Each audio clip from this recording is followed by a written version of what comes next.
Hello guys, for today's video. Ayan guys, nakita nyo yung langit. Madilim. Palagay ko uulan or magmamatar dito sa Boraida, Algeciras. At yun na nga guys, hindi ako nakapag-video ng gabi. Bumagsak na nga ang ulan at napakalakas. Hindi siya huminto guys, may kumikidlat pa.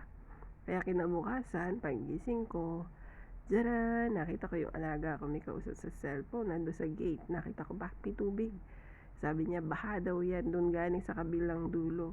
Sabi ko, akala ko sa Pilipinas lang bumabaha, dito din pala. Pero dati na guys, sinabi natin ng amo ko na bumabaha nga daw yan, minsan nga, doon pa raw sa may maabot sa pinto ng gate namin, ay antas na nun, 5 hakbang.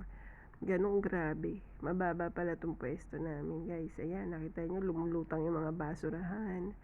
Ayun na nga guys, pagkayari na nga ulan, eto, madilim pa din.